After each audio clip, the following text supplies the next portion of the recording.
With February 6th being right around the corner, I wanted to show you what I believe is the best bang for your buck right here and the best practical phone to buy before you see what the S26 and the S26 Ultra really look like. I know February 26th is right around the corner, like I said, but I do believe that everyone is always available to get another phone out there. Maybe some people want an upgrade. Maybe some people are looking at Android devices, which is why I'm making this video. And maybe some people are looking at iOS devices. I'll make another video on the iOS devices in the near future, hopefully. So the Samsung 21 Ultra, I believe, is the best bang for your buck because you can get these for really, really inexpensive prices. Like really, really inexpensive prices. I've seen this as low as $200 unlocked. Now, this is going to be all scratched up and whatnot, but I mean, if you're buying a very inexpensive phone, do you really care about the price being 200 bucks if it's a little roughed up? And if you want a excellent condition, it's like around $30 to $40 more. So it's really not that bad if you think about it. This Ultra phone has fast charging, dual speakers, and it can play some very powerful games. Now, when it comes to those games, you're going to have to lower the quality a little bit, but here's some gameplay footage for you.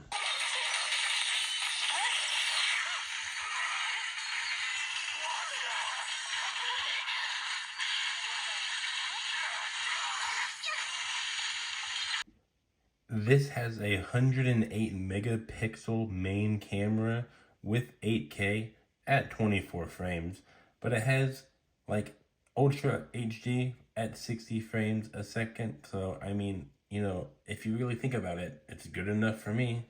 Should be for you for a $200 phone. That being said, if you do want to use this as your main phone, you might as well get a good plan for it and make sure you don't put too much information on this device because I don't think it's going to get any more security updates.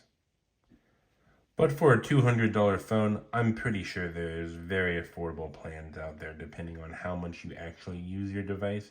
And I've seen some places like Mint that have a $20 a month unlimited call, text, and, internet usage. Well, what are they called? Mobile data or whatever? I'm a tech YouTuber, but I don't know all of the technical terms. Go figure. Now, I call this the best practical device because, I mean, if you buy this now or you have this device like I do, you won't be tempted to buy the S26 or the S26 Ultra. This is still a flagship device. I usually do FE content or fan edition content, but no, this is an actual flagship. This is the S23. It is one of those eco-friendly ones, as you can tell, but I did buy an S23 and it had a 89% battery capacity, so I'm doing pretty good for that. And this device can play a lot of games. I just haven't downloaded a lot of games on here yet because my 21 Ultra is like a 512 gigabyte model. This one's only 128, and Zone Zero is pretty bulky for any device. That being said, this is a device that will get security and UI updates, and well, basically Android updates, but this is a Samsung phone, so they have a lot of UI updates, and you'll get a lot of UI updates for this sort of phone. Now, here are a few bad things about this device when it comes to the comparison. For starters, this main camera right here is only 50 megapixels.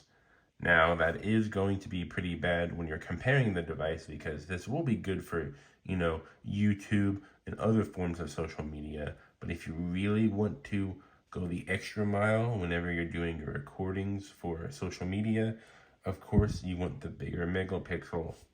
Can I even speak English? Wow. You probably can't tell with a comparison side to side, but ignore this phone case, but just look at the screen right now. You can definitely tell there's a screen difference. And yes, the screen on the S23, just standard phone, is, well, smaller. It's pretty good though, if you ask me. This is a display that has a lot of great colors, as you can see. This device also supports fast charging. I think both of them do 25 watts, so I mean, that is pretty good for either device. And well, I mean, especially for this device, because the price isn't that much of a difference, even though this phone is 2 years younger than the 21 Ultra. One thing I forgot to mention is that it does have 8K 30 frames per second, which is better. Even though it has a smaller megapixel camera, it does have 8K at 30 frames a second. And I mean, that's pretty good for any device, if you ask me. So now here are the prices. When it comes down to it, the maybe like $20 difference is not that much of a difference if you really think about it. Yes, there are ways you can get it for a lot cheaper, probably. Of course, there's other websites out there, but I've been thinking about using Reblow for a while, and I'll probably be using Reblow, however you say it, pretty darn soon. So that being said, February is right around the corner, and you might just want to wait for the Samsung S26 and S26 Ultra to come out, well, and the Plus or whatever it's called, but no one really cares about that now, do we? Though if you had to buy a phone right now, these are the two that I would highly recommend. And man, my thing is only being stopped by my middle finger. That entire time, you can tell my voice was a little scarce because I was worried for it, because it might have fell and cracked its screen. Oh boy.